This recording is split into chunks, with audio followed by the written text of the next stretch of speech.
ஏற்படுகிறதோ, மிகப்பெரிய புயல் வெள்ளம் பாதிப்புகள் ஏற்படுகிறதோ அப்போதெல்லாம் தமிழ்நாட்டிலேயே முதலாவதாக பாதிக்கப்படுகின்ற ஒரு மாவட்டமாக நம்முடைய கடலூர் மாவட்டம் இருக்கிறது.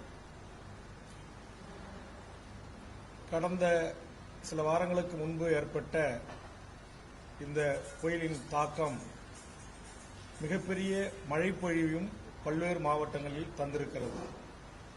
அந்த அடிப்படையில் கிருஷ்ணகிரி மாவட்டத்தில் வரலாற்றில் இல்லாத வண்ணம் ஒரு மிகப்பெரிய மழை பொழிவின் காரணமாக அங்கிருந்து அதுபோன்று தென்பெண்ணை ஆறு உற்பத்தியாகின்ற கர்நாடக மாநிலம் பெங்களூரை ஒட்டிய பகுதியிலிருந்தும் நீர் வெளியேற்றப்பட்டு அந்த தென்பெண்ணை ஆறு தன்னுடைய கொள்ளளவுக்கு மீறி வழிந்தோடியனுடைய விளைவும், அதே நேரத்தில் நம்முடைய சாத்தனூர் அணை திறந்துவிடப்பட்டதனுடைய அடிப்படையிலும் அளவுக்கு மீறிய மிதமிஞ்சிய மழைப்பொழிவு மற்றும் அணையின் நீர் திறப்பு ஆகியவை இரண்டும் சேர்ந்து அதோடு சிறு சிறு ஓடைகள், சிறு சிறு ஏரி குளங்கள் நிரம்பி உடைப்பு ஏற்பட்டு அதனால் எம்முடைய கடலூர் மாவட்டம் மிகப்பெரிய பாதிப்பை சந்தித்திருக்கிறது.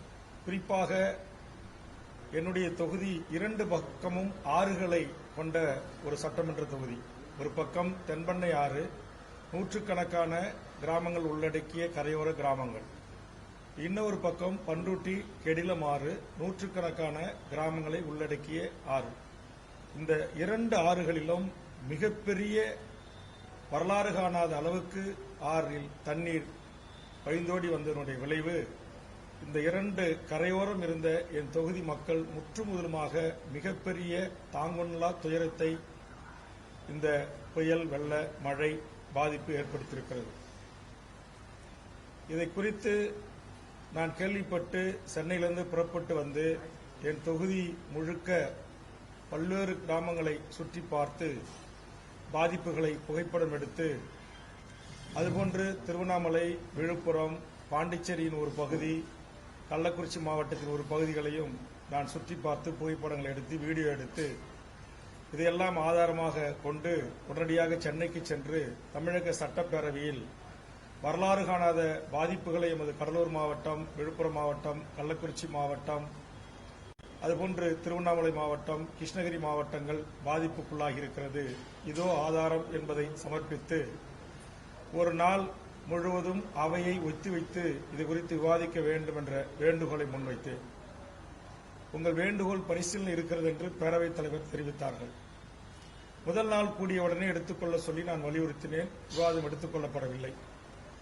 அப்புறம் என்னை அழைத்து நாளை கவன ஈர்ப்பு தீர்மானமாக நான் இதை எடுத்துக் கொள்ளுகிறேன் என்று பேரவைத் தலைவர் அறிவித்து கவன ஈர்ப்பு தீர்மானமாக எடுத்துக்கொண்டார்கள். ஆனால் இந்த 5 மாவட்ட மக்களுடைய துன்பங்களை, துயரங்களை, அவருடைய உடைமைகள், அவரவர்கள் வீடுகளில் வாழ்கின்ற அந்த சூழலில் அந்த சாத்தனூர் டேம் திறக்கப்பட்டதன் காட்டாற்று வெள்ளம், மழை பொழிவு இவற்றுக்கெல்லாம் முகம் கொடுக்க முடியாத மக்கள் தங்கள் வீடுகளிலே இருந்த அத்தனை உடைமைகளையும் ஒரு பாயில தொடங்கி சமையல் பாத்திரத்திலிருந்து டிவி, ஃப்ரிட்ஜ், வாஷிங் மிஷின், கட்டில், பீரோ, ஷோபாக்கள் என்னென்ன வீட்டில் இருந்துச்சோ ஆடு, மாடு, கோழி எல்லாவற்றையும் விட்டுவிட்டு, செல்லப்பிராணிகள் நாய் போன்றவைகளையும் விட்டுவிட்டு கட்டிய உடையோடு கைக்குழந்தைகளோடு தூக்கி கொண்டு அவர்கள் மழை வெள்ளத்திலிருந்து தற்காத்துக் கொள்வதற்காக அவர்கள் மேடான பகுதிகளுக்கு வந்தார்கள். உடனடியாக நம்முடைய அரசு உத்தரவுக்கு இணங்க சில இடங்களில் சமுதாய கூடங்களிலும் என் தொகுதியில் சில பகுதிகளிலும் என் தொகுதி மக்களை பாதுகாத்து வைத்து அவர்களை சென்று பார்த்து அவர்களுக்கான உணவு, தங்குவதற்கான ஏற்பாடுகளை செய்ய சொல்லி சம்பந்தப்பட்ட நெல்லிக்குப்பம் ஆணையர், பண்ருட்டி ஆணையர், பண்ருட்டி பிடிஓ, அண்ணாகிராம பிடிஓ, துறைப்பாராட்சி செயல் அலுவலர், அதுபோன்று நம்முடைய பட்டாம்பாக்கம் செயல் அலுவலர், சேர்மன் உள்ளிட்ட மக்கள் பிரதிநிதிகளையும் வலியுறுத்தி உடனடியாக அவர்கள் தங்க வைக்கப்பட்டார்கள். ஆனால் அத்தனை உடைமைகளையும் இழந்து அந்த வெறுங்கையோடு, கட்டிய புடவையோடு, உடுத்திய கைலியோடு, துணிமணிகளோடு வந்த அந்த மக்களுக்கு தமிழ்நாடு அரசு உடனடியாக போர்க்கால அடிப்படையில் நிவாரணங்களை வழங்க வேண்டும் என்று வேண்டுகோள் வைத்தோம். நான் வச்சது ஆரம்பத்தில் குறைந்தபட்சம் ஒரு குடும்பத்துக்கு ஒரு 25,000 கொடுங்க. விவசாய நிலங்கள் பாதிக்கப்பட்டிருந்தா ஹெக்டருக்கு குறைந்தபட்சம் 50,000 கொடுங்க. அதுபோன்று நிலையான பணப்பயிர்கள் என்று சொல்லக்கூடிய முந்திரி, பலா, மா போன்றதுக்கு ஹெக்டருக்கு அதுபோன்று தொகை ஒரு 50,000 கொடுங்க அப்படின்னு நான் கோரிக்கை வைத்திருந்தேன். ஆனால் அரசு இப்ப நிரந்தரமான பணப்பயிர்களுக்கு ஹெக்டருக்கு 22,000 பணப்பயிர்களுக்கு ஹெக்டருக்கு 17,500 அறிவிச்சிருக்காங்க. இது போதுமானது அல்ல. அதாவது நான் முதலமைச்சரை வேண்டுவது, ஒரு பெரிய இயற்கை பேரிடர் ஏற்பட்டிருக்கிறது. அதனால் இதில் கடலூர் மாவட்டம் எல்லா பகுதிகளிலும் ஆறு, ஏரி, குளங்களை கொண்ட ஒரு பகுதி. இப்ப நான் சொன்ன இப்ப இங்க பாத்தீங்கன்னா நம்முடைய கூவாறு, தென்பண்ணை ஆறு, அந்த பக்கம் கெடிலம் ஆறு, விருத்தாச்சலத்தை பாத்தீங்கன்னா மணிமுத்தாறு, இந்த பக்கம் பெருமாள் ஏரி, இந்த பக்கம் நேற்று வீராணம் ஏரி, இந்த 2 ஏரிகளும் திறக்கப்பட்டு இன்னைக்கு பெருமாள் ஏரி கீழ்கரை பகுதி முழுவதும் பாதிப்புக்குள்ளாயிருக்கிறது. வீராண ஏரி திறக்கப்பட்டு காட்டுமன்னார்குடி பகுதி முழுவதும் இன்றைக்கு பாதிப்பை சந்தித்திருக்கிறது. ஆக இது ஒரு பெரிய பேரிடர். அவங்க வீடுகளில் மழை வெள்ளம் போகாத பெரும்பான்மையான கிராமங்களே இல்லை என்ற நிலை உருவாகியிருக்கு. அப்ப வெள்ளம் உள்ள போகும்போது இப்ப கடலூர் முகத்துவார பகுதி, கடலூர் மாநகரத்தை ஒட்டி எல்லா வார்டுகளையும் மழைநீர் பாதிக்கப்பட்டிருக்கு. அதுவும் ஆற்றை ஓரே இருக்கிற மக்கள் வீடுகளில் மார்பளவு தண்ணி, முட்டுக்கால் மட்ட தண்ணி இருக்கு. அப்ப வீட்டில் இருந்த பொருட்கள் எல்லாம் நாசமாச்சு. சட்டமன்றத்தில் நான் சொன்னேன், ஒவ்வொரு வீட்டுக்கும் குறைந்தபட்சம் 1 லட்சம் ரூபாயிலிருந்து குறைந்தபட்சம் 10 லட்சம் ரூபாய் வரையில் அவர்களுக்கு நட்டம் ஏற்பட்டிருக்கிறது. ஆக இதையெல்லாம் அரசு கவனத்தில் கொண்டு உரிய இழப்பீடுகளை வழங்க வேண்டும் என்று நான் கோரிக்கை வைத்தேன். ஆனா முதலமைச்சர் அவர்கள் வெறும் குடும்ப அட்டைக்கு 2,000 அப்படின்னு அறிவிச்சாங்க. சரி, அறிவித்த அந்த 2,000 ஆச்சும் கடலூர் மாவட்டம், கள்ளக்குறிச்சி மாவட்டம், விழுப்புரம் மாவட்டம் முழுவதுமா பாதிக்கப்பட்ட மாவட்டத்தில் இருக்கிற அனைத்து குடும்ப அட்டைதாரர்களுக்கு கிடைக்கப்பட்டதானா? இல்ல. கிருஷ்ணகிரி மாவட்டத்தில் பேருந்துகள், மகிழுந்துகள், கார்லாம் அடிச்சு செல்லப்பட்ட காட்சி பத்திரிகை ஊடகங்களை நம்ம பார்த்தோம். அதுமாரி அங்க பாதிக்கப்பட்ட எல்லா மாவட்டங்களுக்கும் வழங்கப்பட்டதுன்னா இல்ல. திருவண்ணாமலை மாவட்டத்தில் பாதிக்கப்பட்ட எல்லாருக்கும் வழங்கப்பட்டிருக்கானா? இல்ல. கள்ளக்குறிச்சியில இல்ல, விழுப்புரத்தில் இல்ல, கடலூர்ல இல்ல. இப்ப 2 கரையோர ஆறுகளை கொண்டு கரையோரம் பாதிக்கப்பட்டிருக்கிற பண்ருட்டி தொகுதியில, பண்ருட்டி நகரத்தில் இருக்கிற சுமார் 15,000 குடும்ப அட்டைதாரர்களுக்கு வழங்கப்படல. அதுபோல அண்ணா கிராம ஒன்றியத்தில் கிட்டத்தட்ட ஒரு 17 பஞ்சாயத்து அதுக்குட்பட்ட கிராமங்கள் ஆயுதிராவிட கிராமங்கள், கீழருங்கனம், நத்தம், சுந்தரவாண்டி, எய்தனூர், பல்லவநத்தம் காலனி, அகரம், பாலூர், சித்தரசூர், சன்னியாசிப்பேட்டை, எழுமேடு, சின்னைப்பேட்டை, ஆண்டிப்பாளையம், கட்டியாம்பாளையம், விஸ்வநாதபுரம் உள்ளிட்ட இந்த பகுதிகளில் கணக்கெடுத்து நம்ம அரசு அதிகாரிகள் மாவட்ட ஆட்சித்தலைவர் மூலமா அரசுக்கு அனுப்பி இருக்கிறாங்க. இன்னைக்கு கிட்டத்தட்ட 10 தினங்களை கடந்துச்சு. இதுவரையிலும் தமிழ்நாடு அரசு என் தொகுதியில் இந்த சுமார் கிட்டத்தட்ட 9,519 குடும்ப அட்டைதாரர்களுக்கு கலெக்டரேட்ல ரெக்கமெண்ட் போயிருக்கு. இன்னும் நிதி விடுவிப்பு இல்லை. பண்ருட்டி டவுன்ல 15,000 குடும்பங்களுக்கு நிதி விடுவிப்பு இல்லை. சாத்திப்பட்டு கிராமத்தில் கிட்டத்தட்ட ஒரு 3,000 குடும்பங்கள், 3,000 குடும்ப அட்டைகளுக்கு ரெக்கமெண்ட் பண்ணி போயிருக்கு. இன்னும் வரல. என்னுடைய தொகுதியில் எல்லன்புரம் பஞ்சாயத்தில் ஒரு உயிர் மின்சார கசிவினால் இருந்திருக்கு. சாத்திப்பட்டுல நேற்றுக்கு ஒரு உயிர் மின்சார கசிவினால ஒரு உயிர் இறந்திருக்கு. என் தொகுதியில் 2 உயிர் போயிருக்கு. ஆக ஒரு இழப்பை தொடர்ந்து இழப்பை சந்திக்கிறோம். அப்ப பொதுமக்கள் கிட்ட நாங்க போய் உங்களை மாதிரி பத்திரிகை ஊடக நண்பர்கள்லாம் கூட்டுக்கிட்டு ஒரு 5-6 கார்ல போய் பார்த்தோம்னா மக்கள் ரொம்ப கோவப்படுறாங்க. ஒவ்வொரு ஆண்டும் நீங்க வரீங்க, பார்த்துட்டு போறீங்க, ரோட்ல இறங்கி அல்லது மழை வெள்ளம் போறதை பார்த்துட்டு போறீங்க, என்ன எங்களுக்கு தீர்வு அப்படின்னு கேட்கறாங்க. இதுமாரி முன்கூட்டியே நடக்கும் அப்படின்றது தெரிஞ்சுதான் நான் பண்ருட்டியில் இருக்கிற அந்த பண்ருட்டி எல்லன்புரம் பகுதியிலிருந்து அரஸ் மணிநகர் வழியா போற அந்த டவுன்ல இருக்கிற ஒரு ஆறு, அதை கம்ப்ளீட்டா தூர்வாரி காங்கிரீட் இருபக்கமும் தடுப்பு சுவர்களை அமைத்து வெள்ளம் ஆயுதிராவிட மக்கள், பிற்படுத்தப்பட்ட மக்கள், இஸ்லாமியர்கள் வாழ்ற இந்த அவுலியா தர்கான்னு ஒன்று கம்ப்ளீட்டா மூழ்கிச்சு. அங்கே நாங்கள் பண்ருட்டி ஒரு மண்டபத்தில் தங்க வச்சு அவங்களுக்கு உணவு கொடுத்தோம். இது தொடர்கதியான சட்டமன்ற உறுப்பினராக இருக்கட்டும், எப்போதெல்லாம் மழை வெள்ளம் புயல் ஏற்படுகிறதோ அப்பெல்லாம் பாதிக்குது. 2001 முதல்ல சட்டமன்ற உறுப்பினர் ஆகியிலிருந்து இந்த பிரச்சனையை சட்டமன்றத்தில் நான் ரேஸ் பண்ணுறேன். வர்ற எல்லா குழுக்கள்கிட்டையும் நான் கோரிக்கை வைக்கிறேன். ஒவ்வொரு முறையும் நான் போய் அந்த மக்களை பார்த்து ஆறுதல் மட்டும்தான் சொல்ல முடியுது. அவங்க ஒரு கட்டத்துக்கு மேலே எம்எல்ஏ, நீங்களும் எம்எல்ஏ இருக்கும் போதெல்லாம் தொடர்ந்து வரீங்க, பார்த்துட்டு எங்களுக்கு ஆறுதல் சொல்லிட்டு போறீங்க, என்ன எங்களுக்கு தீர்வு அப்படின்றாங்க. தீர்வு தனிப்பட்ட ஒரு எம்எல்ஏவாகிய வேல்முருகனால எடுக்க முடியாது, அரசு தான் எடுக்கணும். அதுக்காக தான் நான் நீர்ப்பாசனத்துறை அமைச்சருக்கு அவர் வீட்டில் போய் நான் கடிதம் கொடுத்தேன். அந்த சேனல் ப்ராப்பராக பண்ணி தடுப்பு சுவர் ஏற்படுத்தணும். அதே மாதிரி நெல்லிக்குப்பத்தில் வெள்ளப்பாய்த்தான் வாய்க்கான்னு ஒன்று இருக்குது, வெள்ளப்பாக்கம் வாய்க்கான்னு, அதை தூர்வாரி காங்கிரீட் சுவர்களை வச்சு அதில் விஸ்வநாதபுரம் அது போன்று அது 3 வார்டு முற்று முதலுமாக கம்ப்ளீட்டாக விளங்க அப்படியே அந்த மக்கள் வந்து ஒன்றுமே எடுக்க முடியல. அவங்க வந்து இப்போ வந்து நெல்லிக்குப்பத்தில் இருக்கிற 3 பள்ளிகளை கொண்டு வந்து வச்சுருந்தோம். அப்போ அந்த மக்களை போய் நான் பாதிக்கப்பட்டு பள்ளிகள் கொண்டு வந்து வச்சுட்டு அவங்கள போய் அவங்களுக்கு உணவு தண்ணீர் பால்லாம் கிடைக்கிதா அப்படின்னு கேட்க போகும்போது அவங்க கண்ணீரோட கதறாங்க. ரொம்ப வேதனையாக இருக்குது. அதில் முள்ளிகிராம்பட்டு அப்படின்றது கம்ப்ளீட்டாக முழுகிச்சு. ஏன்னா அங்கே ஒரு பெரிய ஏரி இருக்குது, அதுலேருந்து தண்ணி நிரம்பி வந்து முழுச்சு.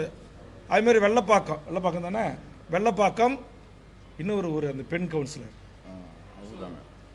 இல்லை முள்ளிகிராம்பட்டு ஒன்று, வெள்ளப்பாக்கம், வான்பாக்கம் கம்ப்ளீட்டாக முழுகிச்சு. அப்போ அப்படி முழுகப்பட்ட அந்த மக்களை கொண்டு வந்து தனியார் பள்ளியில் ஸ்கூலில் வச்சிருந்து மாவட்ட ஆட்சித்தலைவர் மூலிமா நகராட்சி ஆணையர் மூலிமா உணவு கொடுக்க சொன்னோம். ஒரு நாள் அரசு இயந்திர உணவு வேகமாக கொடுத்தாங்க, மறுநாள் அவங்களுக்கு உணவு இல்லை, பால் இல்லை. நானும் கமிஷனர்கிட்ட கூட்டு சொல்கிறேன், அதிகாரிகிட்ட கூட்டு சொல்கிறேன், முறையாக விநியோகம் செய்யலை. மறுநாள் அவங்க போக முடியாது, ஒரே சேரும் சகதியமாக இருக்குது. ஆனால் எங்களுக்கு இன்னும் ஒரு நாளாச்சும் உணவு ஏற்பாடு பண்ணுங்க அப்படின்றாங்க 6000 மக்கள். ஆனால் மாவட்ட நிர்வாகம் அந்த நகராட்சி உயரதிகாரிகள் ப்ராப்பராக செய்யலை. அதற்கும் பிறகு துணை முதலமைச்சர் வராரு. அவருக்கு நான் அவருடைய அலுவலகத்துக்கு தொடர்பு கொண்டு இதுமாரி பகண்டை உள்ளிட்ட என்னுடைய தொகுதியில் உளுந்தம்பேட்டை, எனதிரிமங்கலம், அதை ஒட்டி இருக்கிற பல்வேறு கிராமங்கள், கரும்பூர், திருத்துறையூர், அக்கடவள்ளி, இது போன்ற பூண்டி, அது போன்று ஏபி குப்பம், அது போன்று கள்ளிப்பட்டு, பெரிய கள்ளிப்பட்டு, புலவனூர், அதுமாரி பல பகுதிகள். அதேமாதிரி இந்த பகுதியில் சின்ன பகண்டை, பெரிய பகண்டை, மேல்குமாரமங்கலம், இந்த பகுதி எஸ்கே பாளையம், வடுகப்பாளையம், இது போன்ற பல பகுதிகள் அதேமாரி பாதிப்பு ஏற்பட்டிருக்கு. அங்கே வந்து கொஞ்சம் பார்த்துட்டு போங்க அப்படின்னு ஒரு வேண்டுகோள் வைத்தேன். இல்லை, தமிழ்நாடு முழுக்க துணை முதலமைச்சர் போகணும்னு சொல்லிட்டு பட்டாம்பாக்கத்தில் ஒரு மண்டபத்தில் வந்து வேட்டியும் 5 கிலோ அரிசியும் அவர் கொடுத்துட்டு போயிட்டார். இப்போ சரி, அவர் போயிட்டார், துணை முதலமைச்சர் எல்லா கிராமத்துக்கும் வர முடியாது என்பது நியாயமானது. மாவட்ட நிர்வாகம் அப்போ அந்த மக்களுக்கு தொடர்ந்து உணவு, அவங்களுக்கான பால், குழந்தைகளுக்கான பால், தண்ணீர் பாதுகாப்பாக கொடுக்கல. அப்புறம் நெல்லிக்குப்போ மக்கள் பிரதிநிதிகள் அங்கே இருக்கிற பிரமுகர் மூலமாக எனக்கு கோரிக்கை வைக்கப்பட்டு நான் உடனே அங்கே வந்து அந்த மக்களுக்கு என்னுடைய செலவில், என் சொந்த செலவில் நான் அங்கே அரிசி, பருப்பு, காய்கறி எல்லாம் வாங்கி அந்தந்த மக்களால் தேர்ந்தெடுக்கப்பட்ட நெல்லிக்குப்போ நகராட்சி கவுன்சிலர்ஸுக்கு மூலிமா, அந்த உள்ளூர் பிரமுகர் மூலிமா அந்த உணவை நான் அவங்களுக்கு வழங்கினேன். அப்போ ஒரு தனிப்பட்ட எம்எல்ஏ ஒரு தொகுதியில் வாழ்கிற 3 லட்சம் மக்களுக்கு பாதிப்பு ஏற்பட்ட பிறகு அவங்களுக்கு நம்ம வழங்க முடியுமா? அப்போ நான் என்ன இந்த சிஸ்டம் இது எப்படி இயங்கணும் அப்படின்னு அரசுக்கு சட்டமன்றத்தில் பல ஆண்டு ஆலோசனை சொல்கிறேன். ஒரு பாதிப்பு வருது, நீங்கள் அணையை திறக்கிறீங்க அப்படின்னா திறப்பதற்கு முன்பாக மக்களால் தேர்ந்தெடுக்கப்பட்ட சட்டமன்ற உறுப்பினருக்கு தகவல் கொடுக்கணும், நாடாளுமன்ற உறுப்பினருக்கு தகவல் கொடுக்கணும், அந்த ஊராட்சி ஒன்றியத்தில் இருக்கிற சேர்மன், வைஸ் சேர்மன், இந்த கவுன்சிலுக்கு தகவல் கொடுக்கணும். அடுத்தது அந்த பஞ்சாயத்து, என் தொகுதியில் இப்போ ஒரு 54 பஞ்சாயத்துகள் இருக்குது. இந்த 54 பஞ்சாயத்து தலைவர்களுக்கும் தகவல் சொல்லி கரையோர மக்களை பாதுகாப்பாக உடனடியாக மக்கள் பிரதிநிதிகள் அடங்கிய குழு, வட்டார வளர்ச்சி அலுவலர், கிராம வளர்ச்சி அலுவலர், வட்டாட்சியார், துணை வட்டாட்சியார்கள், கிராம நிர்வாக அலுவலர்கள், ஆர்ஐ என்று சொல்லக்கூடியவர்கள் அனைவரோடு சேர்ந்து ஒரு குழுக்களை உருவாக்கி கூட்டு முயற்சியோடு உடனடியாக முன்னெச்சரிக்கை கூட்டங்களை நடத்தி அவர்களை பாதுகாப்பான இடங்களில், மண்டபங்களில், பள்ளிகளில் தங்க வச்சு 3 வேளையும் அவர்களுக்கான ப்ராப்பரான உணவு, பச்சை குழந்தையோடு வந்து பள்ளிக்கூடத்தில் கிடக்கிறாங்க, போத்திக்கிறதுக்கு ஒரு பெட்ஷீட் கூட கொடுக்க முடியல. இது ஒரு இயற்கை பேரிடர், கொடுக்க முடியாது. இருந்தாலும் அதற்கான முன்முயற்சிகளை திட்டமிட வேண்டியதான் ஒரு அரசனுடைய பொறுப்பு, கடமை. அதுதான் ஒரு பேரிடர் மேலாண்மை, வருவாய் மற்றும் பேரிடர் மேலாண்மை துறை அமைச்சருடைய வேலை. அந்த துறையினுடைய முதன்மை செயலாளர், துறையினுடைய நிர்வாக வருவாய் ஆணையர், இந்த மாவட்டத்தில் இருக்கிற ஆட்சித்தலைவர், டிஆர்ஓ, ஆர்டிஓ, சப் கலெக்டர் சொல்லக்கூடிய அதிகாரிகளுடைய வேலை, இந்த மாவட்டத்துக்கு நியமிக்கப்பட்ட மானிட்டரிங் ஆஃபீஸருடைய வேலை, சூப்பர்வைசர் அதிகாரியுடைய வேலை. ஆனால் எந்த அதிகாரி எந்த மக்கள் பிரதிநிதிகளையும் தொடர்பு கொள்ளவே இல்லை. நான் ஒரு சட்டமன்ற உறுப்பினர், துணை முதலமைச்சர் வராரு, புரோட்டோக்காலாக இந்த மாவட்டத்துடைய ஆட்சித்தலைவரோ, ரெவன்யூ செக்ரட்டரியோ, இல்லை மானிட்டரிங் ஆஃபீஸரோ எனக்கு எந்த தகவலும் சொல்லலை. துணை முதலமைச்சர் அலுவலகத்திலிருந்து எனக்கு சொல்லலை. இங்கே மாவட்ட அமைச்சர்கள் 2 பேரும் இங்கே வண்டியில் சுற்றி வராங்க. ஆனால் அவங்கக்கிட்ட இருந்து எந்த எனக்கு தகவலும் வரல. வேளாண்மை அமைச்சர் மட்டும் கூட்டு முதலமைச்சர் வர்றதுக்கு கொஞ்சம் நேரத்துக்கு முன்னாடி துணை முதலமைச்சர் வராரு அப்படின்னு சொன்னார். நான் என்ன கேட்குறேன், அவர் உள்ளூர் அமைச்சர்கள் அவங்க எப்பயும் விழாவுக்கு சொல்கிறாங்க, அதை விட்டுருங்க. அரசு அங்கேருந்து முதலமைச்சர் வர்றாருன்னா அந்த தொகுதி மக்களுக்கு சொல்லணுமா சொல்லக்கூடாதா? துணை முதலமைச்சர் வர்றாருன்னா சொல்லணுமா சொல்லக்கூடாதா? மானிட்டரிங் ஆஃபீஸ் வந்து எம்எல்ஏக்கள் எம்பிக்களை கூட்டு எது எப்படி வெள்ளத்தடுப்புலேருந்து எப்படி மக்களை பாதுகாப்பலாம் அது குறித்து ஒரு கலந்துரையாடல் கூட்டம் நடத்தணுமா நடத்தக்கூடாதா? அப்போ எந்தவித ஒரு திட்டமிடலும் இல்லாததுக்கு என்னத்துக்கு பேரிடர் துறை அமைச்சர், எதுக்கு பேரிடர் துறைன்னு ஒரு துறை இயங்குது? ரொம்ப வருத்தமாக இருக்குது. ஏன் அப்படின்னா, நான் பாதிக்கப்பட்ட மாவட்டத்தினுடைய ஒரு பிரதிநிதி. நான் 2001 கால் நூற்றாண்டு காலத்திற்கு மேலாக சட்டமன்றத்தில் இந்த பிரச்சனையை குறித்து கவன ஈர்ப்பு ஒத்திவைப்பு தீர்மானம் சொல்கிறேன். இவ்வளோ பெரிய இயற்கை பேரிடர் நடந்திருக்கு. பேரவையை மழைக்கால கூட்டத்தொடர ஒரு குறைந்தபட்சம் 10 நாளாவது நடத்துங்க அப்படின்னு கதறேன். சட்டமன்றத்தில் ஏறி நான் குரல் கொடுக்குறேன். ஒன்றும் அந்த குரலுக்கு செவி சாய்க்கல. இது தமிழ்நாட்டுடைய வரலாற்றில் இல்லாத வண்ணம் வெறும் 2 நாள் சட்டமன்றம். எப்படி இது திமுக தேர்தல் அறிக்கையில் ஆண்டுக்கு ஒரு முறை 100 நாட்கள் நாங்கள் சட்டமன்றத்தை நடத்துவோம் அப்படின்றீங்க. இன்னைக்கு தென் மாவட்டம் மிகப்பெரிய தென்காசி, திருநெல்வேலி, தூத்துக்குடி வெள்ளத்தில் மூழ்கிட்டு இருக்கு. குற்றாலம் கரைபுரண்டு ஓடுது. தாமிரபரணி ஆண்டு ஊருக்குள்ள எல்லையோர மக்கள் பார்க்குற பகுதியில் கரைபுரண்டு ஓடுது. அப்போ இதுக்கான முன்னெச்சரிக்கை நடவடிக்கை பேரிடர் மேலாண்மை துறை எடுக்கணுமா இல்லையா?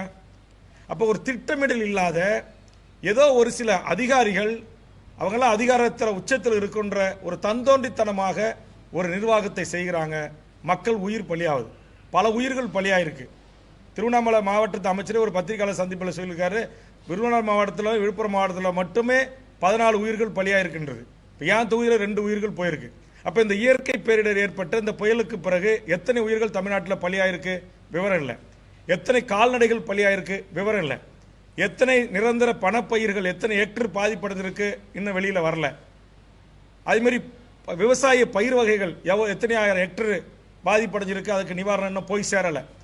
ஆக அரசு என்பது இது உங்களுக்கு தெரியும், நவம்பர் டிசம்பர் இது மழைக்காலம். இந்த மழைக்காலத்தில் முன்னெச்சரிக்கை நடவடிக்கைகளை எடுத்து ஒன்றும் இல்லை, ஒரு பஞ்சாயத்துகளை ஒட்டி ஒரு 5 கிராமத்தில் வெள்ளம் வருதுன்னா அந்த பஞ்சாயத்து தலைவருக்கு தகவல் சொல்லி அவருக்கு அங்கங்கே சமுதாய கூடம் இருக்குது, இல்லை அங்கங்கே நியர்பை மேடான பகுதியில் ஸ்கூல் இருக்குது, அந்த மக்கள்கிட்ட போய் பாதுகாத்து வச்சு அவங்களுக்கு உணவு உடை பாதுகாப்பு கொடுக்க வேண்டியது என்னுடைய பொறுப்பு. அதுக்கு ப்ராப்பராக அதுக்கு சம்மந்தப்பட்ட பிடிஓ ஆஃபீஸ்லேருந்து ஒரு அதிகாரி நியமனம் செய்து அவர் அதை மானிட்டரிங் ஆஃபீஸ் அதை கண்காணிப்பார். மக்கள் உணவு இல்லை, தண்ணி இல்லை, பால் இல்லை, எந்த குறையும் கம்ப்ளைண்ட் வரக்கூடாது, மக்கள் எங்கேயும் சாலை மறியலுக்கு வரக்கூடாது அப்படின்னு முன்னெச்சரிக்கை நடவடிக்கை எடுக்கணும். இன்னைக்கு விழுப்புரம் மாவட்டத்தில் பல இடங்களில் சாலை மறியல். நேற்றுக்கு தொகுதி எம்எல்ஏ சிவகுமார் அவர் தலைமையில் சாலை மறியல். இப்போ என் தொகுதியில் நான் படித்த இந்த 17 பஞ்சாயத்துக்கும் இன்னைக்கு குடும்ப அட்டைக்கு 2000, குறைஞ்சபட்சம் 2000 கூட வரல. சட்டமன்றத்தில் நான் 10,000 கேட்டேன், இல்லை குறைஞ்சபட்சம் 6000 கொடுங்க அப்படின்னேன். அதில் ஒரு பாரபட்சம். சென்னையில் மழை வந்தால் 6000 இந்தியா சிமெண்ட்ஸ் முதலாளி வீட்டுக்கு கதவு தட்டி கொண்டு போய் கொடுக்குறாங்க. எம்ஆர்எஃப் முதலாளி வீட்டுக்கு கதவு தட்டி கொண்டு போய் கொடுக்குறாங்க. தமிழ்நாட்டுடைய ஐஏஎஸ் ஐபிஎஸ் வீட்டு கூட பாரபட்சம் இல்லாமல் குடும்ப அட்டை இருந்தால் கொண்டு போய் கதவு தட்டி கொடுக்குற அரசு. வடதமிழ்நாடு 5 மாவட்டங்கள் பாதிப்படைஞ்சிருக்கு, 3 மாவட்டங்கள் பெரும் பாதிப்பை சந்தித்திருக்கிறது. மக்கள் உயிரை கையில் பிடிச்சிட்டு மொட்டை மாடிலையும் மரத்து மேலே ஏறி உயிரை காப்பாற்றிட்டு இருக்கிறாங்க. எல்லா நீரையும் உள்வாங்கிற கடலூர் தான் கடலூர் முகத்தை வரும், கடலூர் தான் கடல். கடலூர் மாவட்டத்தில் வாழ்கிற கடலூர் தொகுதியில் வாழ்கிற மக்கள் பல்லாயிரக்கணக்கான மக்கள் பாதிக்கப்பட்டிருக்காங்க. பல்லாயிரம் குடும்பங்கள் பாதிக்கப்பட்டிருக்கு, பல லட்சக்கணக்கான மக்கள் பாதிக்கப்பட்டிருக்காங்க. ஆக இதுக்கு என்ன நிவாரணம்? என் தொகுதியில் பாருங்க. அப்போ நடுவில் கரெக்டாக நாங்கள் 2 பக்கமும் ஆற்றுல மாட்டிக்கிட்டோம். எப்போ மழை வந்தாலும் இயற்கை பேரிடர் வந்தாலும் ஆண்டாண்டு காலமாக இதுக்கான என்ன? இப்போ கடில ஆற்றை எங்கே தூர்வாரி இருக்காங்க? ஒரு ப்ராப்பராக எங்கே ஒரு பழைய பாலம் இடிஞ்சு வந்து போச்சு பண்டுட்டியில், அதில் 2-3 பேர் ஏற்கனவே இறந்துட்டோம். அதில் வந்து பல்ட் அடித்து குளிச்சு பசங்க அதை கம்ப்ளீட்டாக டெமாலைஸ் பண்ணி எடுங்கன்னு சொல்கிறோம். நீர்ப்பாசனத்துறை மெத்தனம், மாவட்ட நிர்வாகம் மெத்தனம், ஒரு நடவடிக்கை இல்லை. புதுப்பாலம் கட்டி பல ஆண்டுகள் ஆச்சு. அப்போ அந்த அந்த பகுதியை ஒட்டி பனிக்கங்குப்பம் ஏற்கனவே அது அங்குச்செட்டி பாலத்தில் ஒரு தம்பி அதில் இருந்தால் போய் பல்ட் அடித்து குளிச்சு அதில் மண்ணில் சொறி செத்து போயிட்டான். அப்போ ஆண்டிக்குப்பத்தை சேர்ந்த ஒரு தம்பி செத்து போயிட்டான். இன்னும் அந்த குடும்பத்துக்கு நிவாரணம் கிடைக்கல. அப்புறம் முதலமைச்சருடைய நிவாரண நிதி ஒரு நாளைக்கு ஒரு அறிவிப்பு வருது. மழை வெள்ளத்தில் ஒரு நாளைக்கு செத்து போட்டால் 2 லட்சம், ஒரு முறை செத்து போட்டால் 3 லட்சம், ஒரு முறை செத்து போட்டால் 5 லட்சம். உயிர் என்பது ஒரு உயிர் தான். இப்போ திருவண்ணாமலை மலைச்சேரில் 7 பேர் செத்து போட்டாங்க, குடும்பத்துக்கு 5 லட்சம். என்ன கான்செப்ட்னே தெரியல. இப்போ இந்த அதிகாரிகள் என்ன நினச்சிக்கிட்டு இந்த நாட்டை வழிநடத்துறீங்க? முதலமைச்சர் அமைச்சரவையை உங்கள் இஷ்டத்துக்கு நினச்சா 1 லட்சம் கொடுக்குறீங்க ஒரு உயிருக்கு. வெடி பட்டாசு ஆலை தொழில் விபத்தில் இருந்தால் 1 லட்சம், அப்புறம் திடீர்னு அப்புறம் அடுத்த மாதத்தில் செத்து விட்டா 2 லட்சம், அதுக்கு அடுத்த மாதம் செத்து விட்டா 3 லட்சம். இங்கே ஆற்று மணலை சுரண்டி பொக்கிலின்னு வச்சு அளவுக்கு மீறி எடுத்து அந்த மண் புதைக்குழியில இருந்து அதில் என் தொகுதியில் கடந்த உங்களுக்கு தெரியும், ஒரே குடும்பத்தில் 7 பேர் துணி துவைக்க போய் குளிக்க போய் அந்த புதைக்குழி உள்வாங்கி செத்துக்கிட்டாங்க. சட்டமன்றத்தில் அவ்வளோ ரகலை பண்ணி பிரச்சனை பண்ணேன். அதுக்காக பகண்டையில் தடுப்புச்சுவர் அமைக்கணும், அந்த பட்டாம்பாக்கம் நெல்லிக்குப்பம் ஃபுல்லாக கம்மிட்டாக ராட்சத வீரான ராட்சத பைப்புகளை புதைச்சி கடலினுடைய சீற்றத்தை எதிர்கொள்வதற்கு எப்படி காசிமேட்டிலிருந்து திருவன்மான்மூர் வரையிலும் கான்கிரீட் பெரிய பெரிய பாறை கற்களை கொண்டு தடுப்பணைகள் ஏற்படுத்தியிருக்கோ அதே மாதிரி தடுப்பணைகள் ஏற்படுத்தணும்னு சொன்னேன். இன்னைக்கு ஏற்படுத்திருக்காங்களா? அப்போ தொடர்ந்து மனித உயிர்கள் செத்துக்கிட்டே இருக்கும், கால்நடைகள் செத்துக்கிட்டே இருக்கும். வெள்ளம் வந்து ஆற்றுல வந்து டேமை திறந்து விடும் போது அல்லது பெரும் விழையும் போது ஊரை அடிச்சுக்கிட்டு போவோம். துணிமணி எல்லாம் கையில் கட்டண பொட்டையோடு துணியோடு நாங்கள் எல்லாம் வெளியேறணும். அப்போ இதெல்லாம் பார்த்து ரசிக்கிற தன்மையோடு தான் அரசு அதிகாரிகள் இருக்கிறீங்களா? உங்களுக்கு மனச்சாட்சி இல்லை? இப்போ நான் கடலூர் மாவட்டம் என்ன பாவம் செஞ்சுது? வடதமிழ்நாடு என்ன பாவம் செஞ்சுது? எதுக்கு இங்கே பிச்சையா போடுறீங்க? 2000 ஒரு குடும்ப அட்டைக்கு. சென்னைக்கு 6000, தென் மாவட்டத்துக்கு 6000. அனைவரும் உங்களுடைய குடிமக்கள், அனைவரும் இந்த நாட்டு அனைவர் உயிரும் சமமான உயிர். அப்போ ஒரு உயிர் பலியாகுது அப்படின்னா அந்த உயிருக்கு நீங்க எல்லாருக்குமான ஒரு, நான் சட்டமன்றத்தில் பல முறை பேசுறேன், நீங்க வெடி விபத்து ஏற்பட்டா ஒரு உயிர், வெள்ள சேதம் ஏற்பட்டா ஒன்று, சுனாமி ஏற்பட்டா ஒன்று. ஏன் ஒரு உயிர் போச்சுன்னா தமிழ்நாடு அரசு ஒரு பாலிசி முடிவா ஒரு உயிருக்கு 25 லட்சம். இப்போ நீங்க காவல்துறையில் 1 கோடி ரூபா கொடுக்குறீங்க, உயிரை பணம் வச்சு அவங்க வேலை செய்வங்க கொடுக்குறீங்க, மகிழ்ச்சி. வருவாய்த்துறையில் மற்ற துறைகளை வேலை செஞ்ச பணியாளர்கள் இருந்தால் 25 லட்சம் கொடுக்குறீங்க, மகிழ்ச்சி.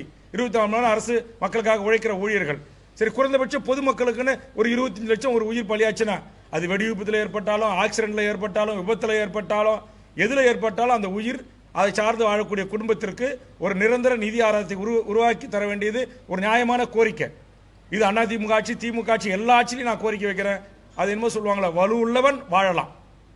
அன்னைக்கு நெல்லிக்குப்பம் பகுதியில் தாழ்த்தப்பட்ட மக்கள் ஒரே குடும்பத்தில் கொத்து கொத்தா செத்துட்டாங்க அப்படின்னு சொல்லி நான் முதலமைச்சர்கிட்ட ஃபோனில் பேசி அப்போ இருந்த 2 அமைச்சர்களும் அதுக்கு சப்போர்ட் பண்ண பிறகு 5 லட்சம் ரூபா. ஆனால் இப்போ என் தொகுதியில் செத்துட்டாங்க. இன்னும் அந்த 1 லட்சம் ரூபாய் இன்னும் குடும்பத்துக்கு அந்த கிடைக்கல. கேட்டால் அது 1 லட்ச ரூபா காமனாக எல்லாருக்கும் கொடுக்கறது. இது என்ன நியாயம்? அவன் கொழுப்படுத்து போய் கள்ளச்சாராயத்தை குடிச்சிட்டு அவன் செத்து போறான், அவனுக்கு 10 லட்சம் கொடுக்குறீங்க. உங்க அரசு அதிகாரிகளுடைய நிர்வாக திறமையின்மையின் காரணமாக, மாவட்டத்தில் இருக்கிற பல உயர் அதிகாரிகளுடைய பொறுப்பின்மையின் காரணமாக ஒவ்வொரு மாவட்டத்துக்கு நியமனம் செய்யப்படுகின்ற மானிட்டரிங் ஆபீசர் என்று சொல்லக்கூடிய சூப்பர்வைசர் அதிகாரிகள், அந்த நிர்வாக மேலாண்மை செய்யக்கூடியவர்களுடைய திறமையின்மையின் காரணமாக எங்களுடைய மக்கள் உயிர், கால்நடைகள் உயிர், எங்களுடைய என்னுடைய தோட்டத்தில் இருக்கிற முந்திரி, பலா, மாமரம் எல்லாம் போயிடுச்சு. நூற்றுக்கணக்கான ஆயிரக்கணக்கான ஏக்கர்ல என் தொகுதியில் மக்கள் கொய்யா மரம் பூரா திருப்பிக்கிச்சு, ஒடிச்சிக்கிச்சு. வாழை இங்க ராமாபுரத்தை வைசான போல ராமாபுரம், கண்ணாரப்பேட்டை, அப்படியே குமலங்குளம், ஏப்புதூர், அரசடிக்குப்போம், ஏன் ஊர் புலியூர் காட்சக, சம்டிக்குப்போம், கிருஷ்ணம்பாளையம், குள்ளஞ்சாவடி, இப்போ இடங்கண்டாம்பட்டு, ஆலப்பு, எல்லாம் தமிழ் எங்கே பார்த்தாலும் யாரெல்லாம் வாழை விவசாயம் செஞ்சாங்க எல்லா வாழையும் எல்லாம் முறிக்கிச்சு, எல்லாம் ஒடிஞ்சிச்சு. ஒரு ஹெக்டருக்கு 2.5 ஏக்கருக்கு சேர்த்து நீங்கள் 17,500 ரூபா கொடுக்குறீங்க. சவுக்கு கம்பு வாங்கிருப்போம் ஒரு டன்னு, அது இன்னைக்கு ஒரு டன்னு 40,000 ரூபா. சவுக்கு முட்டு கொடுக்குற சவுக்கு கொம்பு கூட நீங்கள் காசு கொடுக்கல. ஒன்றிய அரசுக்கு நிதி கேட்டால் ஒன்றிய பாரதிய ஜனதா அரசு தமிழ்நாட்டு மக்களை ஒரு 984 கோடி கொடுத்துட்டா போதுமா? 20,000 கோடிக்கு மேலே இழப்பு ஏற்பட்டிருக்கு தமிழ்நாட்டு பொதுமக்களுக்கு. இல்லை எவ்வளவு வேதனையா இருக்கு. அப்ப ஒரு சட்டமன்ற மழைக்கால கூட்டத்தொடர் ஏற்கனவே இருந்த அதிமுக ஆட்சி 2 நாள் நடத்துறாங்க, 5 நாள் நடத்துறாங்க, நாங்க வந்தா 100 நாள் நடத்தும்னு சொல்லிட்டு ஆட்சிக்கு வரீங்க. இவ்வளவு பெரிய ஒரு புயல் ஏற்பட்டிருக்கு, பாதிப்பு ஏற்பட்டிருக்கு. தமிழ்நாடு டோட்டலா ஸ்தம்பிச்சு போய் நிக்குது. டெல்டா மாவட்டங்கள் ஸ்தம்பிச்சு போய் நிக்குது. ஒவ்வொரு புயல் வரும் போது 15 மாவட்டம் 20 மாவட்டம் மிகப்பெரிய பாதிப்பு சந்திக்குது. அப்ப அந்த மக்களுக்கு ஒரு நிரந்தர ஒரு தீர்வு ஏற்படுத்தணும்னா அரசு அதற்குரிய திட்டமிடல்கள், அதற்குரிய முன்னெச்சரிக்கை நடவடிக்கைகள் செய்யணுமா செய்யக்கூடாதா? ஏன் மக்கள் பிரதிநிதியாக இருக்கிற எங்களுக்கு பண்ருட்டி எம்எல்ஏ நான் எனக்கு ஏன் இந்த நாட்டுடைய பேரிடர் துறை அமைச்சரோ செயலாளரோ முன்னெச்சரிக்கை நடவடிக்கை எடுக்க உங்க தொகுதி மக்களை அலாட் பண்ணுங்க, இங்க புயல் வரப்போது இப்போதைக்கு அணையை திறக்க போறோம் ஏன் நீங்க சொல்லல?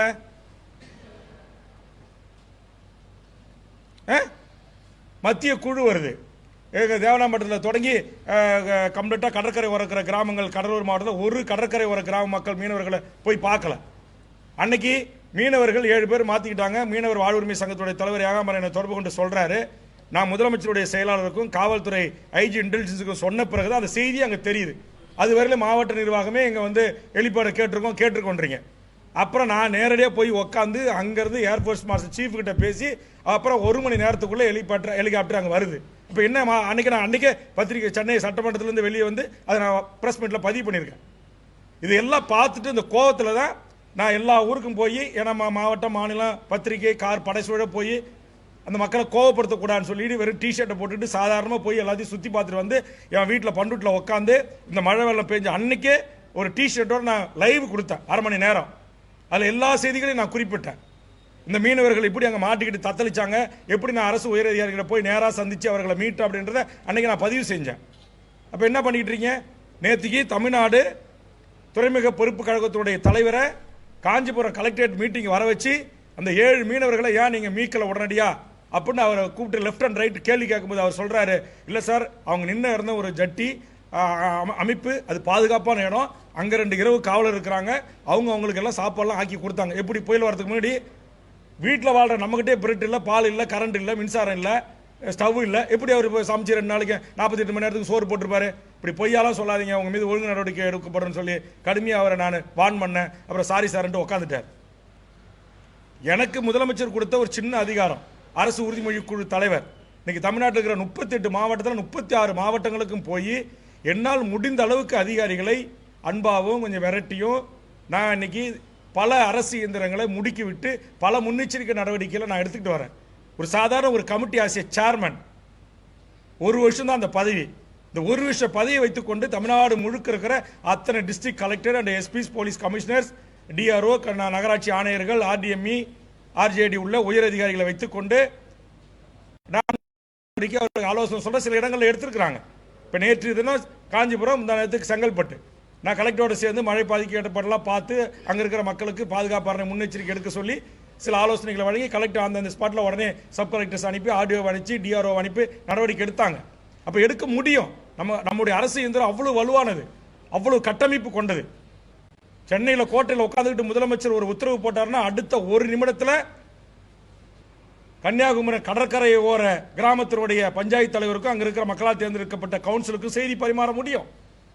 அப்போ ஏன் முன்னெச்சரிக்கை நடவடிக்கையாக அவங்க மதிக்கிறதில்ல? என்ன எம்எல்ஏ இப்போ கலெக்டர் ஃபோன் 9 எம்எல்ஏ தான் இருக்காங்க இந்த தொகுதியில், கடலூருக்கு 1 எம்பி தான் இருக்காங்க, 10 ஃபோன் கால் அமைச்சர் உள்பட.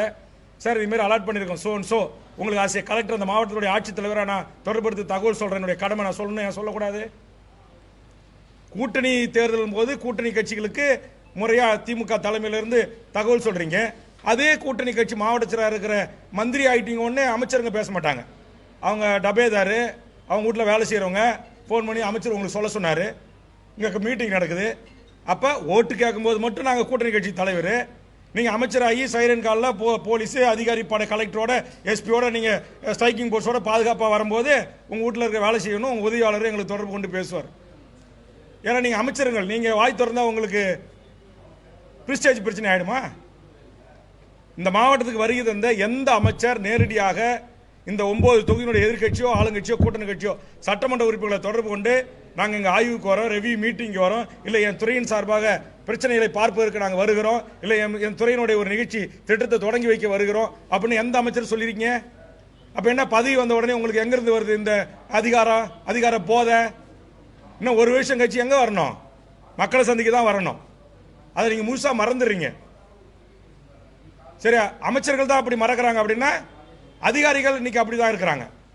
எந்த ஒரு ரெவன்யூ செக்ரட்டரி, பேரிடர்மைத்துறை மேலாண்மை ஆணையர், இதுக்காக அமைப்பட்ட மானிட்டரிங் ஆஃபீஸர் ஒருத்தர் கூட ஒரு தொகுதியுடைய சீனியர் எம்எல்ஏ, ஒரு கூட்டணி கட்சி தலைவர் என் தொகுதிக்கு வந்து என்னை அழைச்சிட்டு போய் எங்கெங்க உங்களுக்கு பாதிப்பு ஏற்பட்டிருக்கு, எந்தெந்த கிராமத்தில் பிரச்சனை இருக்கு அப்படின்றத குறித்து ஒரு வார்த்தை கேட்கல, ஒரு வார்த்தை பேசல. என் தொகுதிக்கு வந்த அமைச்சர்கள் ஒரு இன்டிமேஷனும் கிடையாது.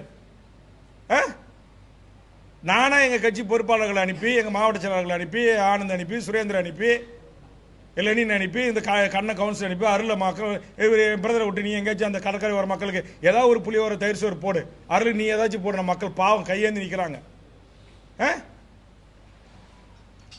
இதெல்லாம் ரொம்ப ரொம்ப வருத்தமா இருக்கு. அப்ப ஒரு நிர்வாக திறமை உள்ள அதிகாரிகள் இருந்தும் அந்த அதிகாரிகள் முறையாக இந்த மக்களுக்கான சேவை ஆற்ற இந்த மிகப்பெரிய மழை வெள்ளத்தில் அவர்கள் அந்த கடமையை செய்ய தவறியிருக்கிறார்கள் என்பதை என் கடலூர் மாவட்டத்தினுடைய மக்கள் அனைவருக்கும் தெரிய வேண்டும். இந்த பத்திரிகை ஊடக சந்திப்பின் ஊடாக தமிழ்நாடு முதலமைச்சர் அவர்களின் காதுகளுக்கு இந்த செய்தி போக வேண்டும். இனியாவது என் கடலூர் மாவட்டத்தை என்எல்சி திறந்து விட்டா என்எல்சி சுத்தி இருக்கிற கிராமம் பாதிக்கப்படுது. எங்க இந்த மாவட்டத்து மக்களை நீங்க கேட்க எப்படி நீங்க வந்து இன்னைக்கு பாதி குடும்பத்துக்கு கொடுத்து பாதி குடும்பத்துக்கு கொடுக்காம இருக்கலாம்? என்எல்சி தனி வெளியேற்றி பூரா கிராமம் சேர்த்து தோப்பு அங்க இருக்கிற அதை சுத்தி இருக்கிற எல்லா கிராமம் பாதிக்கப்படுது. அதே மாதிரி வீராணை திறந்து விட்டா சுத்தி இருக்கிற 2 தொகுதி பாதிக்கப்படுது. அதே மாதிரி இங்க பெருமலை ஏரி துரத்த விட்டா பூரா நூற்றுக்கணக்கான கடற்கரை ஓர வரைக்கும் எல்லா கிராமமும் பாதிக்கப்படுது. இங்க இந்த பக்கம் கெடிலாறு, இந்த பக்கம் தென்மணியாறு. உங்களுக்கு பத்திரிகை நண்பர்களுக்கு தெரியும்ல,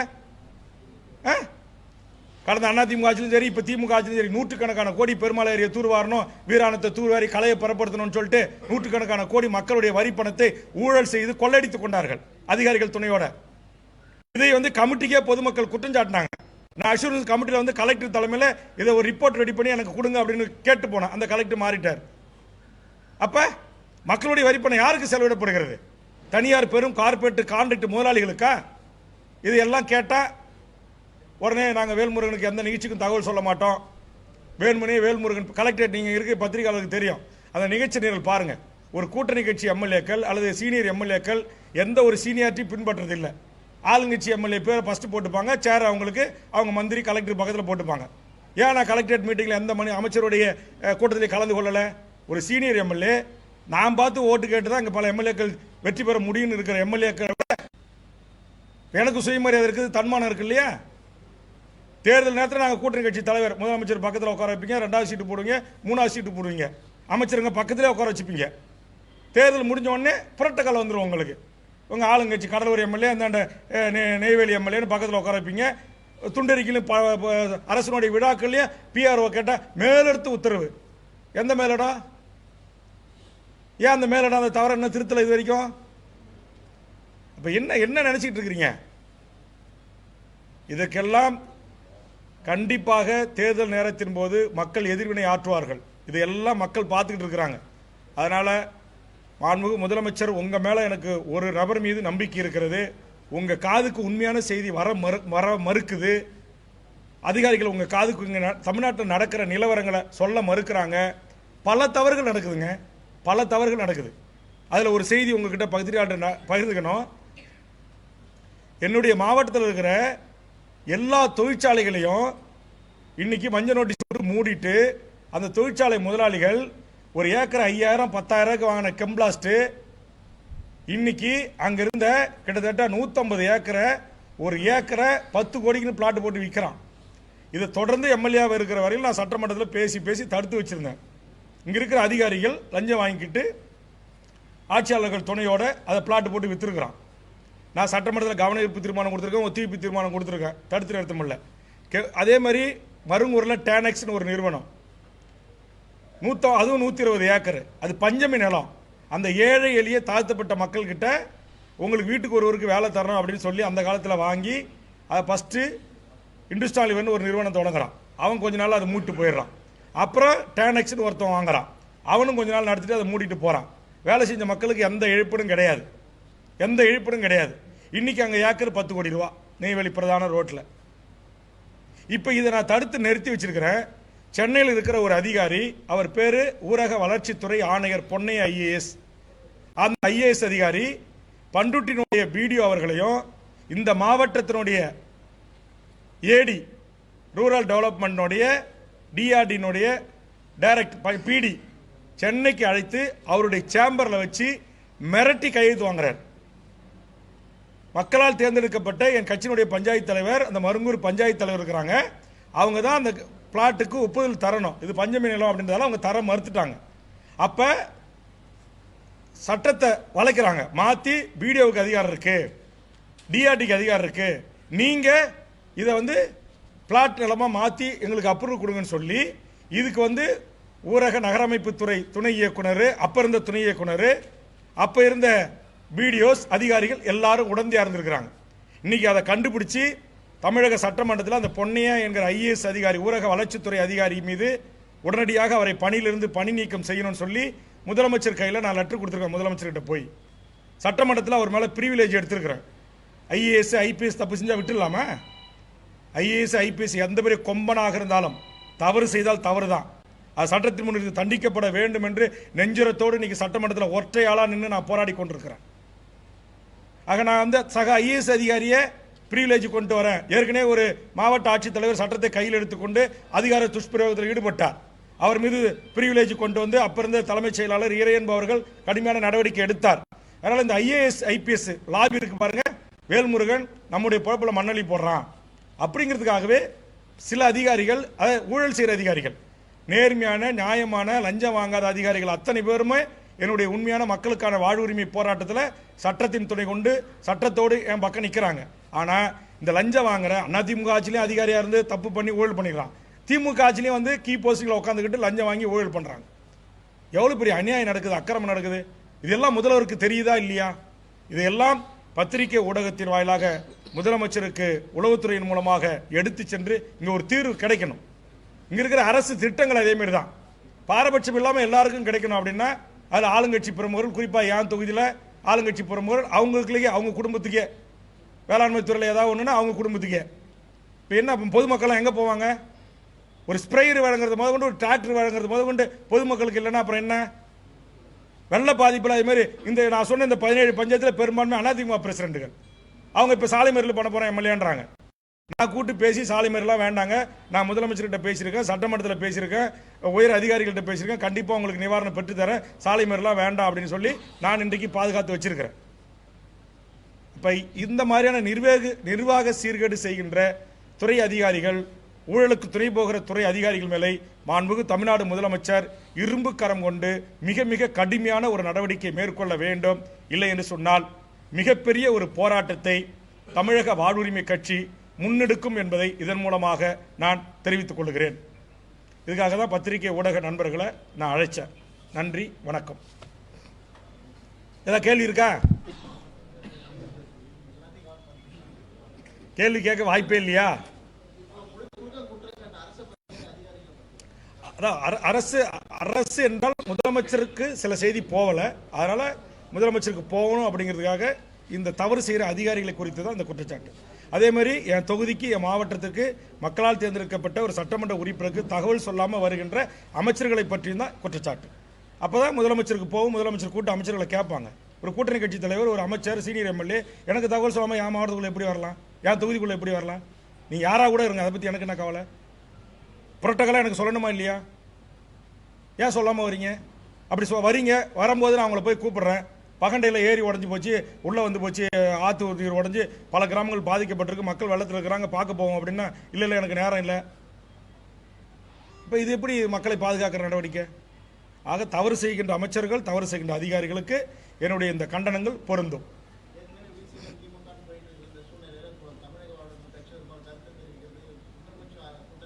கூட்டணிக்கு இதுக்கு சம்பந்தம் இல்லைங்க. இது வந்து ஒரு பேரிடர், மிகப்பெரிய பாதிப்பு ஏற்பட்டிருக்கு. இந்த பாதிப்பில் ஆண்டாண்டு காலமாக நம்ம மாவட்டம் பாதிக்கப்பட்டோம். நீங்கள் பாதிக்கப்படலை? இங்கே இருக்கிற எத்தனை பத்திரிகையாளர் வீட்டில் யார் வீட்லையும் தண்ணி வரல?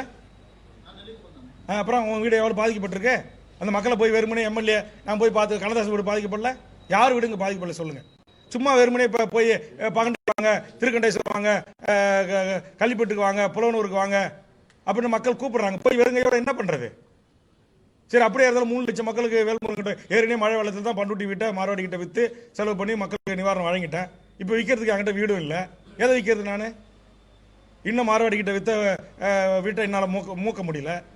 அப்போ நான் என்ன சொல்ல வரேன்னா, ஒரு குறைந்தபட்சம் ஒரு ஆறுதல், ஒரு வர்ற அமைச்சர்கள், தொகுதி எம்எல்ஏ உங்கள் தொகுதி தான் பாதிக்கப்பட்டுன்னு சொல்கிறாங்க, வாங்க, எந்த ஊர் பாதிக்கப்பட்டிருக்கு, எந்த பஞ்சாயத்து பாதிக்கப்பட்டிருக்கு, வாங்க போய் பார்க்கும். இது தடுப்பு நடவடிக்கை என்ன? குறிப்பாக இன்னொன்று சொல்கிறேன், இந்த அரசூரில் நான் தொடர்ந்து எம்எல்ஏ ஆனதுலேருந்து விவசாயிகளை கூட்டிட்டு போய் சொல்கிறேன், அங்கே ஒரு பெரிய அணை கட்டி ஷட்டர் போட்டு முறையாக அந்த நீரை மலட்டார் வழியாக திருப்பி விடணும்.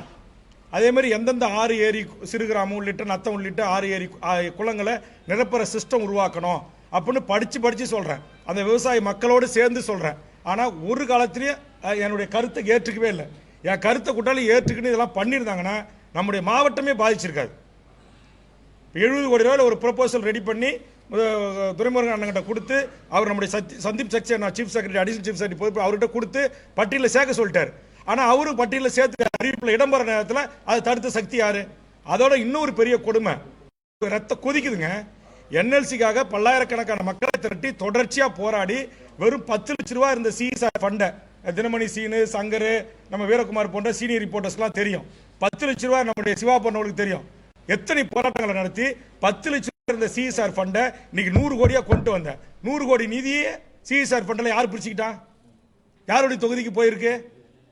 போராடுறது நாங்க, குண்டாசு வாங்குறது நாங்க, தேச விரோத சட்டம் வாங்குறது நாங்க, என்எல்சி சேர்மனை முற்றுகையிட்டு தேச விரோத வழக்கு வாங்கி சிஎஸ்ஆர் ஃபண்டை உயர்த்தின உடனே நீங்க எல்லாம் ஆளுங்கட்சி பிரமுகர்கள் பிரிச்சுப்பீங்க, உங்க தொகுதி வளர்ச்சிக்கு எடுத்துட்டு போவீங்க. எப்பயும் நாங்க வெள்ளத்தில் அடிச்சுட்டு போய் சாகணும்.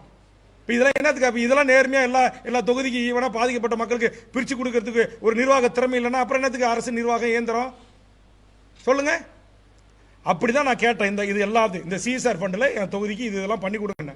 அதே மாதிரி நிதி கலெக்டர் நம்ம எம்ஆர்கே பன்னீர்செல்வம், நம்முடைய கணேசன், அப்புறம் இருந்த கலெக்டர் நம்முடைய அருண் தம்புராஜ் எல்லாரும் கமிட்டியில் கூடி முடிவெடுத்து இந்த வெள்ளப்பாக்கம், பண்டுட்டி, பட்டாம்பாக்கம், தொரப்பாடிக்கு தடுப்பணைகள், அந்த செக் டேமுக்கு நிதி ஒதுக்குனாங்க. யாரோ ஒரு சென்னையிலேருந்து ஒரு அதிகாரி வந்தாங்களாம், ஏடி மைன்ஸுக்கு மேலதிகாரி. அந்த அம்மா ஒரு பெண் அதிகாரி. நான் அவங்கள ஒன்றும் பெண் அதிகாரி தான் ரொம்ப மரியாதையோடு பேசுகிறேன்.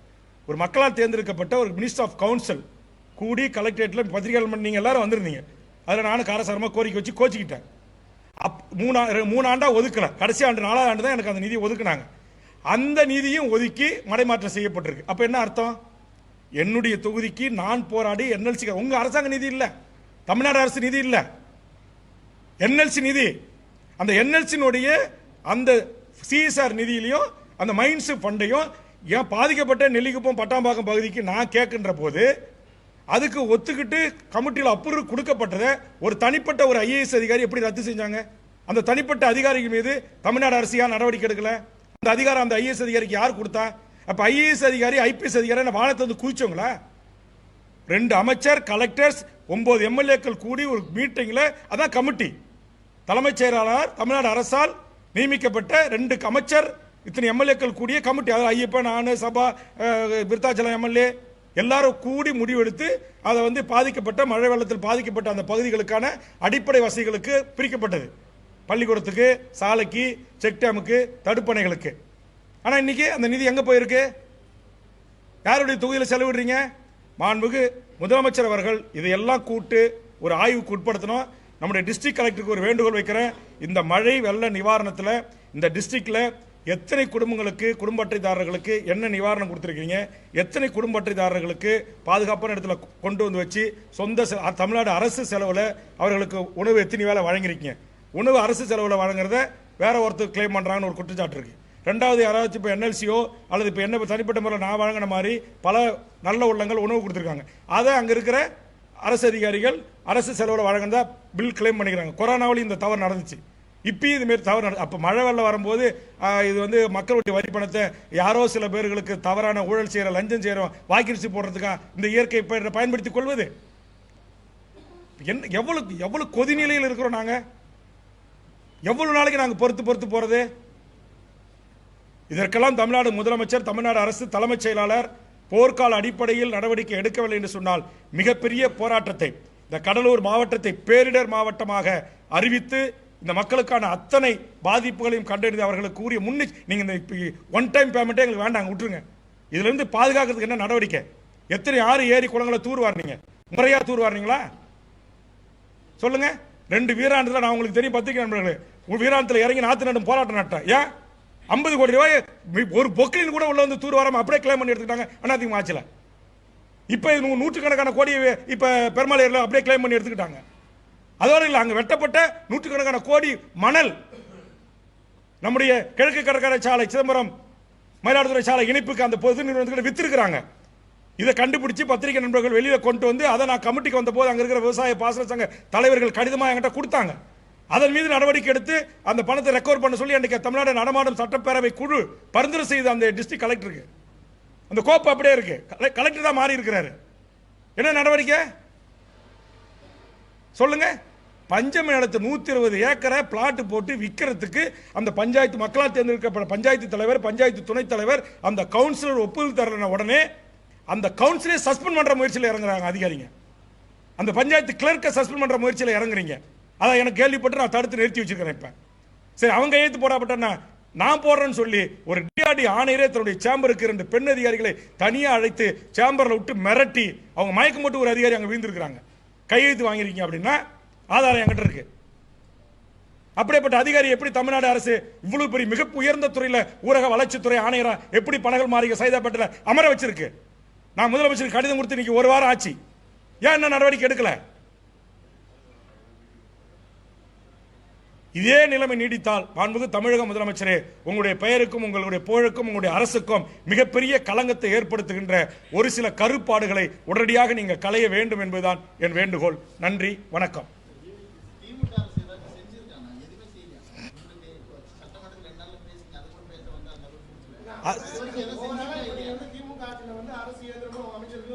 திமுக ஆட்சியிலங்க 2001 இருந்து சொல்றேன். நீங்க திமுக ஆட்சி மட்டும் எடுத்துக்கிறீங்க. இந்த மழை அப்பயும் மழை வெள்ளம் தானே வந்துச்சு. அண்ணா திமுக மழை வெள்ளம் வந்துச்சு. அப்பயும் செக் டம் கட்டுங்க, தடுப்பணை கட்டுங்க, பாதுகாப்பு தூர வாருங்கன்னு சொன்னேன். அதான் பாயிண்ட். அதுக்கு தான் 10 ஆண்டு அவங்க செய்யலைங்கிறத உங்களுக்கு ஆட்சி கொடுத்தாங்க. உங்க ஆட்சியிலும் என் தொகுதியில் என் மாவட்டத்து தொடர்ந்து பேரிடர் மாவட்டமே இருக்கு. பாதிப்படைஞ்ச நாங்கள் பாதிப்படைஞ்சிக்கிட்டே இருக்கோம். செய்யுங்க அப்படின்னு சொல்லி சட்டமன்றத்திலையும் பேசிட்டேன், கவன ஈர்ப்பு கொடுத்துட்டேன், ஒத்திவைப்பு தீர்மானம் நடத்திட்டேன். தமிழ்நாட்டில் 234 எம்எல்ஏவில் இந்த அவையை 2 நாள் நடத்துறது தப்பு, ஒரு 10 நாள் நடத்திருக்கணும். சட்டமன்றத்தில் முதலமைச்சர் என்டையர் ஹவுஸில் 234 எம்எல்ஏ அமைச்சர்களை வைத்துக்கொண்டு எழுந்து ஒரு 3 நிமிடம் அவையை நடத்த விடாமல் குரல் கொடுத்த ஒரே எம்எல்ஏ நான் தான். ஏன் மற்ற கட்சியெல்லாம் அமைதியா இருக்கு? அப்புறம் இன்னும் இவ்வளவு நேரம் போது கேட்டு இப்ப யாரு ஏங்க மந்திரி இங்க வர்றவர் யாரு? அதிமுக மந்திரி வந்தாரு, எனக்கு சொல்லாம வந்தாருன்னு சொல்றேன். அப்புறம் என்ன இதுக்கு மேல பொது வரைக்கும் என்ன சொல்லுவாங்களா, ராமாயணம் கேட்டு சீதைக்கு சித்து பண்ற மாதிரி கேள்வி கரெக்ட். இதுக்கு மேல என்ன கரெக்டா சொல்ல முடியும்? இதுக்கு மேல என்ன கரெக்டா கிளியரா சொல்றேன். 2 அமைச்சர்கள் என்ன சொல்லாம ஏன் மாவட்டத்துக்கு வந்தீங்கன்னு கேட்கறேன், என் தொகுதிக்கு வந்தீங்கன்னு கேட்கறேன். துணை முதலமைச்சர் ஏன் எனக்கு சொல்லாம வந்தீங்கன்னு கேட்கறேன். அதிமுக ஆட்சியில் துணை முதலமைச்சர் இருந்தாங்க.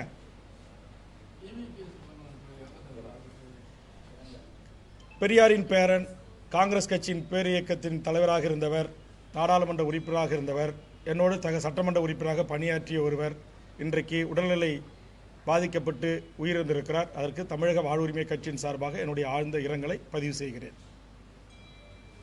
நன்றி.